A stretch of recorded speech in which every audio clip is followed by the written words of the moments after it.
Channel இது பார்த்தீங்கன்னா வேளாங்கண்ணியோட கோயிலில் இருவரும் பகுதி கோயிலில் நான் எக்ஸ்பிளைன் பண்ணுவேன். ஸோ மொபைல்ஸ் எதுவுமே அலோட் கிடையாது. ஆனால் நாங்கள் அலோட் தான். ஸோ வாங்க, நான் அற்புதமான காட்சியை பார்த்துட்டு வாங்க பார்க்கலாம் அந்த காட்சி. ஸோ கைஸ், இதான் நான் சொன்னேன். இது வந்து உங்களுக்கே திரும்பி பார்த்தா இந்த கைஸில் பாருங்கள், இவரே என் அன்பாத்த மகன்னு போட்டிருக்காங்க. அப்படி இதில் என்ன புரியுதுன்னு கேட்குறீங்க, நான் சொல்கிறேன். அங்கே பார்த்தீங்கன்னா அதான் அருளப்பர். இது எப்படி, இது யோடா நடிகை எல்லாருக்குமே தெரியும். இயேசு கிறிஸ்தவர்கள் எல்லாருக்குமே தெரியும். யோடா எங்கே ஞானஸ்தானம் கொடுத்தாங்கன்னா யோடா நடிகை சொன்னாங்க. அங்கேருந்து அருளப்பர் தான் இயேசுக்கு ஞானஸ்தானம் கொடுத்தாங்க. இதே ஞானஸ்தானம் தான்.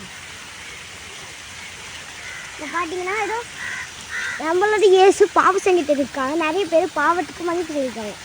இது பைபிளில் கூட இருக்குது. இனி பாவம் செய்யாது, do not sin again அப்படின்னா இது என்ன வருஷத்தில் இருக்குன்னா ஜான் 8:11 இருக்குது. இது இந்த பிக்சரில் நம்ம இயேசு ஒருத்தவங்களுக்கு பாவத்தை மன்னிக்கிறாங்க.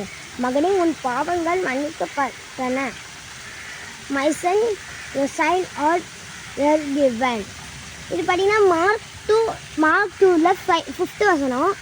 அதாச்சு மார்க் 2ல் 5வது வசனமாக இருக்குது. நெக்ஸ்ட்டு இதுவும் அதே தான், உன் பாவங்கள் மன்னிக்கப்பட்டன. இதுவும் அதே தான். ஆனால் இவங்க திருப்பி இயேசு ஒருத்தவங்க பாவம் கொடுக்குறாங்க. your sins are forgiven. இது பார்த்தீங்கன்னா அதாச்சும் லூக்கா 7:48 வசனமாக அமைஞ்சிருக்கு.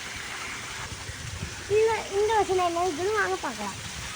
ஸ்டாச்சுவில் ஒரு பையன் தான் இயேசுல ஆரம்பிச்சிடுறாங்க. காணாமல் போயிருந்தால் மண்டும் கிடைத்துள்ளன. Last and is found. அதாச்சும் இவன் தொலைஞ்சிட்டு he was lost and is found. பார்த்தீங்கன்னா இவங்க தொலைஞ்சி திரும்பி கண்டுபிடிப்பாங்க சொல்கிறாங்க இயேசு. இது பார்த்தீங்கன்னா லூக்கா 15:32 வசனமாக அமைஞ்சிருக்கு. இந்த மாதிரி இவ்வளோ அழகான வியூஸ் எல்லாம் பார்க்கணும்னா மறக்காமல் நம்ம வேளாங்கண்ணி விசிட் பண்ணுங்கள். ஸோ இந்த வீடியோவை இதோட முடிச்சுட்டு இன்னும் சில வீடியோஸ்க்காக வெயிட் பண்ணுங்கள். Bye guys.